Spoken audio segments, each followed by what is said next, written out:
ओम शांति। आज बाबा के 8 तारीख के महावाक्य हैं। बाबा ने आज कहा, मीठे बच्चे, सदा याद रखो कि हम ब्राह्मण चोटी हैं, पुरुषोत्तम बन रहे हैं तो हर्षित रहेंगे। अपने आप से बातें करना सीखो तो अपार खुशी रहेगी। प्रश्न है, बाप की शरण में कौन आ सकते हैं? बाप शरण किसको देते हैं? उत्तर में बाबा ने कहा, बाप की शरण में वही आ सकते हैं जो पूरा पूरा नष्टो मोहा हो, जिनका बुद्धि योग सब तरफ से टूटा हुआ हो, मित्र संबंधियों आदि में बुद्धि की लागत ना हो, बुद्धि में रहे मेरा तो एक बाबा दूसरा न कोई। ऐसे बच्चे ही सर्विस कर सकते हैं। बाप भी ऐसे बच्चों को ही शरण देते हैं। ओम शांति। यह है रूहानी बाप, टीचर, गुरु। यह तो बच्चे अच्छी रीति समझ गए हैं। दुनिया इन बातों को नहीं जानती। भल सन्यासी कहते हैं शिवो हम, तो भी ऐसे नहीं कहेंगे कि हम बाप, टीचर, गुरु हैं। वह सिर्फ कहते हैं शिवो हम तत्वम। परमात्मा सर्वव्यापी है तो हर एक बाप, टीचर, गुरु हो जाए, ऐसे तो कोई समझते भी नहीं। मनुष्य अपने को भगवान, परमात्मा कहलाएं, यह तो बिल्कुल ही रॉन्ग है। बच्चों को तो बाप समझाते हैं, वह तो बुद्धि में धारण होता है ना। उस पढ़ाई में कितनी सब्जेक्ट होती है, ऐसे नहीं सब सब्जेक्ट स्टूडेंट की बुद्धि में रहती है। यहाँ तो बाप पढ़ाते हैं, वह 1 सेकंड में बच्चों की बुद्धि में आ जाता है। तुम रचयिता और रचना के आदि मध्यंत का ज्ञान सुनाते हो। तुम ही त्रिकालदर्शी व स्वदर्शन चक्रधारी बनते हो। उस जिस्मानी पढ़ाई में सब्जेक्ट बिल्कुल अलग है। तुम सिद्ध करके समझाते हो। सर्व का सद्गति दाता वह एक ही बाप है। सभी आत्माएं परमात्मा को याद करती हैं, कहती हैं ओ गॉड फादर, तो जरूर बाप से वर्षा मिलता होगा। वह वर्षा खोने से दुख में आ जाते हैं। यह सुख दुख का खेल है। इस समय सभी पतित दुखी हैं। पवित्र बनने से सुख जरूर मिलता है। सुख की दुनिया बाप स्थापन करते हैं। बच्चों को बुद्धि में यह रखना है कि हमको बाप समझाते हैं। नॉलेजफुल एक बाप ही है। सृष्टि के आदि मध्यंत का ज्ञान बाप ही देते हैं। और सभी धर्म जो स्थापन हुए हैं वह अपने समय पर आएंगे। यह बातें और कोई की बुद्धि में नहीं है। तुम बच्चों के लिए बाप ने यह पढ़ाई बिल्कुल सहज रखी है। सिर्फ थोड़ा विस्तार से समझाते हैं। मुझ बाप को याद करो तो तुम तमो प्रधान से सतो प्रधान बन जाएंगे। योग की महिमा बहुत है। प्राचीन योग भारत का गया हुआ है, परंतु योग से फायदा क्या हुआ था यह किसको भी पता नहीं। यह है गीता का वही योग जो निराकार भगवान सिखलाते हैं। बाकी जो भी सिखलाते हैं वह मनुष्य हैं। देवताओं के पास तो योग की बात ही नहीं। यह हठ योग आदि सब मनुष्य सिखलाते हैं। देवताएं न सीखते हैं न सिखलाते हैं। दैवी दुनिया में योग की बात नहीं। योग से सब पावन बन जाते हैं। वह जरूर यहाँ ही बनेंगे। बाप आते हैं संगम पर नई दुनिया बनाने। अभी तुम पुरानी दुनिया से नई दुनिया में बदली हो रहे हो। यह किसको समझाना भी वंडर है। हम ब्राह्मण चोटी हैं। सतयुग और कलयुग के बीच में है ब्राह्मण चोटी। इसको ही संगम युग कहा जाता है, जिसमें तुम पुरुषोत्तम बन रहे हो। यह बच्चों की बुद्धि में रहे कि हम पुरुषोत्तम बनते हैं तो सदैव हर्षित रहेंगे। जितना सर्विस करेंगे उतना हर्षित रहेंगे। कमाई करनी और करानी है। जितना प्रदर्शनी में सर्विस करेंगे तो सुनने वालों को भी सुख मिलेगा, अपना और दूसरों का कल्याण होगा। छोटे सेंटर पर भी मुख्य 5-6 चित्र जरूर चाहिए। उन पर समझाना सहज है। सारा दिन सर्विस ही सर्विस। मित्र संबंधियों की तरफ कोई भी लागत नहीं होनी चाहिए। जो इन आंखों से देख रहे हो उन सबका विनाश होना है। बाकी जो दिव्य दृष्टि से देखते हो उनकी स्थापना हो रही है। ऐसे अपने से बातें करो तो तुम पक्के हो जाएंगे।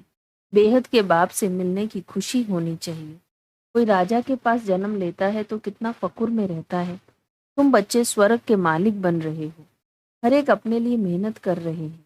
बाप सिर्फ कहते हैं कामचिता पर बैठ तुम काले हो गए हो, अब ज्ञान चिता पर बैठो तो गोरे बन जाएंगे। बुद्धि में यही चिंतन चलता रहे। भल ऑफिस में काम करते रहो, याद करते रहो। ऐसे नहीं फुर्सत नहीं है। जितनी फुर्सत मिले रूहानी कमाई करो। इतनी बड़ी कमाई है। हेल्थ वेल्थ दोनों एक साथ मिलती है। एक कहानी है अर्जुन और भील की। ऐसे गृहस्थ व्यवहार में रहकर ज्ञान योग में अंदर वालों से भी तीखे जा सकते हैं। सारा मदार याद पर है। यहाँ सब बैठ जाएंगे तो सर्विस कैसे करेंगे? रिफ्रेश होकर सर्विस में लग जाना है। सर्विस का ख्याल रखना चाहिए। बाबा तो प्रदर्शनी में जा ना सके क्योंकि बाप दादा दोनों इकट्ठे हैं। बाबा की आत्मा और इनकी आत्मा इकट्ठी है। यह वंडरफुल युगल है। इस युगल को तुम बच्चों के सिवाय कोई भी जान ना सके। अपने को युगल भी समझते हैं, फिर भी कहते हैं मैं एक ही बाबा का सिक्किलदा बच्चा हूँ। इस लक्ष्मी नारायण के चित्र को देखकर बहुत खुशी होती है। हमारा दूसरा जन्म यह है, हम गद्दी पर जरूर बैठेंगे। तुम भी राजयोग सीख रही हो। एम ऑब्जेक्ट सामने खड़ी है। इन्हें तो खुशी है कि मैं बाबा का सिक्किलदा बच्चा हूँ, फिर भी सदैव याद ठहरती नहीं और तरफ ख्यालात चले जाते हैं। ड्रामा का लॉ नहीं जो एकदम याद ठहर जाए और कोई ख्याल न आए। माया के तूफान याद नहीं करने देते। जानता हूँ हमारे लिए बहुत सहज है क्योंकि बाबा की प्रवेशता है। बाबा का नंबर 1 सिक्किलदा बच्चा हूँ। पहले नंबर में राजकुमार बनूंगा। फिर भी याद भूल जाती है। अनेक प्रकार के ख्यालात आ जाते हैं। यह है माया। जब इस बाबा को अनुभव हो तब तो तुम बच्चों को समझा सके। यह ख्यालात बंद तब होंगे जब कर्मातीत अवस्था होगी। आत्मा संपूर्ण बन जाए फिर तो यह शरीर रह न सके। शिव बाबा तो सदैव प्योर ही प्योर है। पतित दुनिया और पतित शरीर में आकर पावन बनाने का पाठ भी इनका ही है। ड्रामा में बधाईमान है। तुम पावन बन गए तो फिर नया शरीर चाहिए। शिव बाबा को अपना शरीर तो है नहीं। इस तन में इस आत्मा का महत्व है। उनका रखा क्या है? वह तो मुरली चलाकर चले जाते हैं। वह फ्री हैं। कभी कहाँ चले जाएंगे। बच्चों को भी फील होता है कि शिव बाबा मुरली चला रहे हैं। तुम बच्चे समझते हो हम बाप को मदद करने के लिए इस गॉडली सर्विस पर खड़े हैं। बाप कहते हैं हम भी अपना स्वीट होम छोड़ कर आए हैं। परम धाम अर्थात परे से परा धाम है मूल वतन। बाकी खेल सारा सृष्टि पर चलता है। तुम जानते हो यह वंडरफुल खेल है। बाकी दुनिया एक है।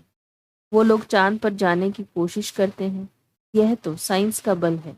साइलेंस के बल से हम जब साइंस पर जीत पाते हैं तब साइंस भी सुखदायी बन जाती है। यहाँ साइंस सुख भी देती है तो दुख भी देती है। वहाँ तो सुख ही सुख है, दुख का नाम नहीं। ऐसी बातें सारा दिन बुद्धि में रहनी चाहिए। बाबा को कितने ख्यालात रहते हैं। बांधेलियां विष पर कितनी मारें खाती हैं। कोई तो मोह वश फिर फंस पड़ते हैं। निश्चय बुद्धि वाले झट कहेंगे हमको अमृत पीना है, इसमें नष्टो मोह चाहिए। पुरानी दुनिया से दिल उठ जानी चाहिए। ऐसे ही सर्विसेबल दिल पर चढ़ सकते हैं। उनको शरणागति दे सकते हैं।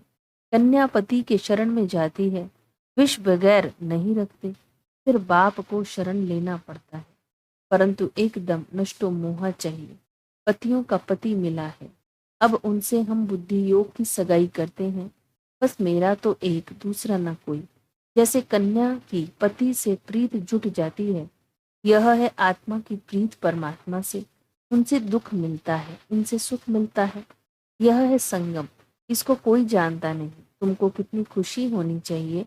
हमको हिवैया अथवा बागवान मिला है जो हमको फूलों के बगीचे में ले जाते हैं। इस समय सभी मनुष्य कांटे मिसल बन पड़े हैं। सबसे बड़ा कांटा है काम का। पहले तुम निर्विकारी फूल थे, धीरे धीरे कला कम हो गई, अब तो बड़े कांटे हो गए हो। बाबा को बबुलनाथ भी कहते हैं। तुम जानते हो असली नाम शिव है। बबुलनाथ नाम रखते हैं क्योंकि कांटों को फूल बनाते हैं। भक्ति मार्ग में बहुत नाम रखते हैं। वास्तव में नाम एक ही है, शिव। रुद्र ज्ञान यज्ञ व शिव ज्ञान यज्ञ बात एक ही है। रुद्र यज्ञ से विनाश ज्वाला निकली और श्री कृष्णपुरी अथवा आदि सनातन देवी देवता धर्म की स्थापना हुई। तुम इस यज्ञ द्वारा मनुष्य से देवता बनते हो। चित्र भी वंडरफुल बनाते हैं। विष्णु के नाभि से ब्रह्मा निकला। यह सब बातें तुम जानते हो कि ब्रह्मा सरस्वती ही लक्ष्मी नारायण बनते हैं। यह निश्चय है। लक्ष्मी नारायण ही 84 जन्मों के बाद ब्रह्मा सरस्वती बनते हैं। मनुष्य तो ऐसी बातें सुनकर चकित होते होते होंगे, खुशी में भी आते होंगे, परंतु माया कम नहीं है। काम महाशत्रु है। माया नाम रूप में फंसाई गिरा देती है। बाप को याद करने नहीं देती, फिर वह खुशी कम हो जाती है। इसमें खुश नहीं होना चाहिए कि हम बहुतों को समझाते हैं। पहले देखना है बाबा को कितना याद करता हूँ। रात को बाबा को याद करके सोता हूँ या भूल जाता हूँ। कोई बच्चे तो पक्के नेमी भी हैं। तुम बच्चे बहुत लकी हो। बाप के ऊपर तो बहुत बोझ है, परंतु फिर भी रथ को रियाद मिल जाती है। ज्ञान और योग भी है। इसके बगैर लक्ष्मी नारायण पद कैसे पाएंगे? खुशी तो रहती है। हम अकेला बाप का बच्चा हूँ और फिर मेरे ढेर बच्चे हैं। यह नशा भी रहता है तो माया विघ्न भी डालती है। बच्चों को भी माया के विघ्न आते होंगे। कर्मातीत अवस्था आगे चलकर आनी है। यह बाप दादा दोनों इकट्ठे हैं। कहते हैं मीठे मीठे बच्चे, बाप तो प्यार का सागर है। इनकी आत्मा इकट्ठी है, यह भी प्यार करते हैं। समझते हैं जैसा कर्म मैं करूंगा मुझे देख और भी करेंगे। बहुत मीठा रहना है। बच्चे बड़े सियाने चाहिए। इन लक्ष्मी नारायण में देखो कितनी सियानप है। सियानप से विश्व का राज्य लिया है। प्रदर्शनी द्वारा प्रजा तो बहुत बनती है। भारत बहुत बड़ा है, इतनी सर्विस करनी है। दूसरा, याद में रहकर विक्रम भी विनाश करने हैं। यह है कड़ा फुरना फिकर। हम तमो प्रधान से सतो प्रधान कैसे बने, इसमें मेहनत है। सर्विस के चांस बहुत हैं। ट्रेन में बैज पर सर्विस कर सकते हो। यह बाबा, यह वर्षा। बरोबर 5000 वर्ष पहले भारत स्वर्ग था। लक्ष्मी नारायण का राज्य था। फिर जरूर इनका राज्य आना चाहिए। हम बाबा की याद से पावन दुनिया का मालिक बन रहे हैं। ट्रेन में बहुत सर्विस हो सकती है। एक डिब्बे में सर्विस कर फिर दूसरे में जाना चाहिए। ऐसी सर्विस करने वाला ही दिल पर चढ़ेगा। बोलो, हम आपको खुशखबरी सुनाते हैं। तुम पूज्य देवता थे, फिर 84 जन्म ले पुजारी बने। अब फिर पूज्य बनो। सीढ़ी अच्छी है, इनसे ही सतो रजो तमो स्टेज सिद्ध करनी है। स्कूल में पिछाड़ी में गैलप करने का शौक होता है। अब यहाँ भी समझाया जाता है, जिन्होंने टाइम वेस्ट किया है उन्हों को गैलप कर सर्विस में लग जाना चाहिए। सर्विस की मार्जिन बहुत है। सर्विसेबल बच्चियां बहुत निकलनी चाहिए, जिनको बाबा कहाँ भी भेज दे। मंदिरों में सर्विस अच्छी होगी। देवता धर्म वाले झट समझेंगे। गंगा स्नान पर भी तुम समझा सकते हो, तो दिल पर लगेगा जरूर। अच्छा, मीठे मीठे सिक्के लदे बच्चों प्रति माता पिता बाप दादा का याद प्यार और गुड मॉर्निंग। रूहानी बाप की रूहानी बच्चों को नमस्ते। हम रूहानी बच्चों की रूहानी बाप दादा को याद प्यार गुड मॉर्निंग। नमस्ते नमस्ते नमस्ते जी। धारणा के लिए मुख्य सार है, सदा हर्षित रहने के लिए रूहानी सर्विस करनी है। सच्ची कमाई करनी और करानी है। अपना और दूसरों का कल्याण करना है। ट्रेन में भी बैज पर सर्विस करनी है। पुरानी दुनिया से दिल हटा लेनी है। नष्टो मोहा बनना है। एक बाप से सच्ची प्रीत रखनी। वरदान है, संगम युग के महत्व को जान, हर समय विशेष अटेंशन रखने वाले हीरो पाठधारी भव। हर कर्म करते हुए सदा यही वरदान स्मृति में रहे कि मैं हीरो पाठधारी हूँ, तो हर कर्म विशेष होगा। हर सेकंड, हर समय, हर संकल्प श्रेष्ठ होगा। ऐसे नहीं कह सकते कि यह तो सिर्फ 5 मिनट साधारण हुआ। संगम युग के 5 मिनट भी बहुत महत्व वाले हैं। 5 मिनट 5 साल से भी ज्यादा है। इसलिए हर समय इतना अटेंशन रहे। सदा का राज्य भाग्य प्राप्त करना है तो अटेंशन भी सदा काल का हो। स्लोगन है, जिनके संकल्प में दृढ़ता की शक्ति है, के लिए हर कार्य संभव है। आज का अव्यक्त इशारा है, आपके मधुरता के बोल, मधुर बोल के वाइब्रेशन स्वतः ही सबको अपनी ओर आकर्षित करेंगे। आपका हर बोल, हर मनसा का संकल्प हर आत्मा के प्रति मधुर हो, महान हो। हर एक को ऊंचा उठाने का स्वभाव, मधुरता का स्वभाव, निर्माणता का स्वभाव हो, तो संगठन में एकता आ जाएगी। मतभेद खत्म हो जाएंगे। अच्छा, ओम शांति।